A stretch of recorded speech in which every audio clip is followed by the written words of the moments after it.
દર્ભાવતીના ધારાસભ્ય શૈલેષ મહેતાનો આજે જન્મદિવસ છે. તેમના જન્મદિવસ નિમિત્તે સેવાકીય પ્રવૃત્તિઓનું આયોજન કરવામાં આવ્યું. વાઘોડિયા રોડ કુસુમ વાટિકા ખાતે તેમના દ્વારા જન્મદિવસની ઉજવણી નિમિત્તે સેવા કરવામાં આવી અને જેમાં ગંગા સ્વરૂપ બહેનોમાં સાડી અને અનાજની કીટનું વિતરણ કરવાનું આયોજન કરવામાં આવ્યું હતું. વાઘોડિયા રોડ કુસુમ વાટિકા ખાતે જ્યારે તેમના જન્મદિવસની આ સેવાકીય પ્રવૃત્તિ સાથે ઉજવણી થઈ રહી હોય ત્યારે તેમના જે તમામ સમર્થકો છે તે તેમને જન્મદિવસની શુભકામનાઓ આપવા માટે પહોંચ્યા હતા. અહીં ધારાસભ્ય શૈલેષ મહેતા તેમના ધર્મપત્ની અને પરિવાર દ્વારા ગંગા સ્વરૂપ બહેનોને સાડીની સાથે સાથે અનાજના કીટનું વિતરણ કરવામાં આવ્યું.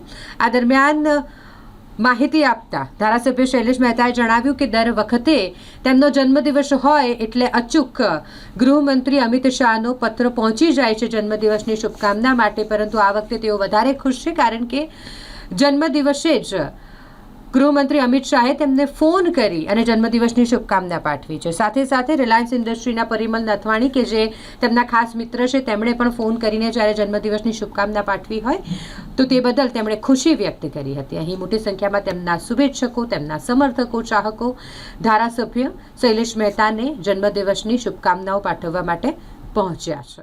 આજે 64 પૂરા કરીને 65મા વર્ષમાં પ્રવેશ થઈ રહ્યો છે અને આપ જોઈ શકો છો કે સવારથી મારા ઘરે ફોન પર અને રૂબરૂમાં શુભેચ્છાઓ પાઠવવામાં આવી રહી છે. આજે અહીંયા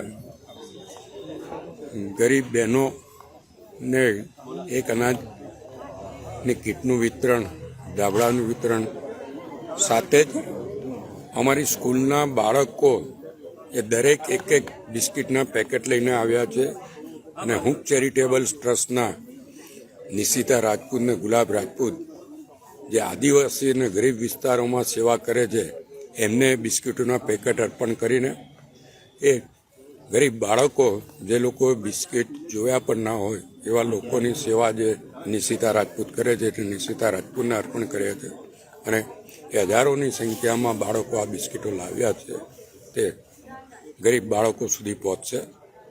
આ જ રીતના અન્ય કાર્યક્રમો ડભોઈ ખાતે પણ આજે છે, એટલે અહીંયાથી ડભોઈ પણ જવાનો છું.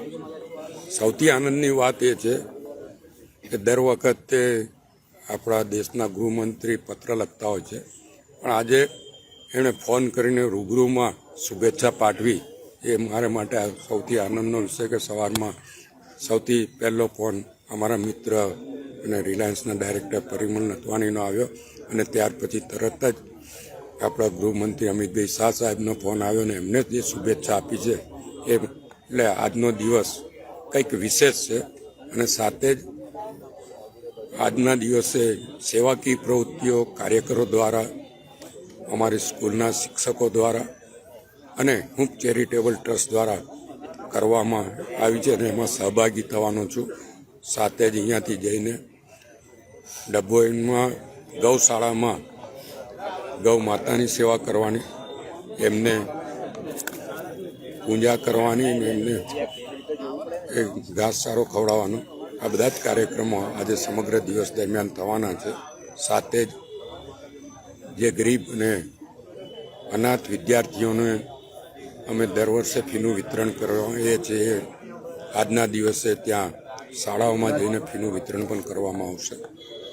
એટલે આજના અનેક કાર્યક્રમો અને આના દ્વારા ગરીબોની અને અન્યની શુભેચ્છાઓ અને આશીર્વાદ અમારી પર વરસ્યા છે. એના જ કારણે અમે આટલા લાયક બન્યા છે. ત્યારે તેરા તુજકો અર્પણ એ ન્યાય જે કંઈ મને મળ્યું છે એ લોકોનું છે ને લોકો સુધી પાછું પરત કેવી રીતે પહોંચવાનું, લોકોની સેવા કરવી એ બાબતનો આજે નિર્ણય લેવામાં આવ્યો છે. હું આપના દ્વારા તમામને આભાર માનું છું અને તમામને શુભેચ્છાઓ પણ પાઠવું. ઇતિહાસ રચવા માટે આપ જાણીતા છો, સામા પ્રવાહે લડો છો. આજના દિવસે કોઈ એવી વિશેષ ટિપ્પણી કે પ્રતિક્રિયા, આગળ ઇલેક્શનો પણ આવી રહ્યા છે, જે સરકમસ્ટન્સીસ છે, શું કહેશો? એ કંઈ સરકમસ્ટન્સીસ છે, સામા પ્રવાહે અત્યારે તો પ્રવાહની જોડે છું. ભારતીય જનતા પક્ષનો પ્રવાહ ચાલે, પ્રવાહની જોડે છું. પાર્ટી જે આદેશ આપશે અને પાર્ટી જે જવાબદારી આપશે એ પૂરી ખંતી નિભાવીશ. વડોદરા શહેર હશે, વડોદરા જિલ્લો કે ડભોઈ વિધાનસભા હોય, પક્ષ તરફથી જે આદેશ આપવામાં આવશે અને જે કામ આપવામાં આવશે અને જે જવાબદારી હશે એ તમામ જવાબદારી નિભાવીને પક્ષના જે કંઈ ઉમેદવારો હશે એને જીતાડવામાં મહેનત કરીશું. શૈલેષભાઈ, તમારી હોમ પીચ પર મોટો ઇતિહાસ શું માનો? અમારી હોમ પીચ પર તો ભારતીય જનતા પક્ષના 4 ઉમેદવાર જીતશે એટલી ખાતરી આપો. બસ એ જ છે કે ભાઈ ભગવાને જે કંઈ આપણને આપ્યું છે એ લોકોના આશીર્વાદથી જ હોય છે, ગરીબોના આશીર્વાદથી હોય છે. તો આજના દિવસે ગરીબોની સાથે આપણો જન્મદિવસ વિતાવવો અને સાથે જે કંઈ આપણાથી શક્ય હોય તમામ મદદ ગરીબોને કરવી. એક મેસેજ પણ આપતા હોય છે સામેવાળા વિરોધીઓને પણ, જે પણ હોય મેસેજ. આજના દિવસે તો બધાને જ શુભેચ્છા આપું છું કે જે કંઈ લોકો જે કંઈ પ્રયત્ન કરતા હોય પણ ઈશ્વર ઈચ્છા જ બળવાન હોય છે અને ઈશ્વરે મને જે તાકાત આપી છે એનો સંપૂર્ણ ઉપયોગ કરીશું અને જે પક્ષ મને જવાબદારી આપશે તમામ જવાબદારી પરિપૂર્ણ થશે અને ગમે તેવા ચમરબંધી આવશે ભારતીય જનતા પક્ષના ઉમેદવારો જીતશે અને એને જીતાડવા જે કંઈ કરવું પડશે એ કરીશું.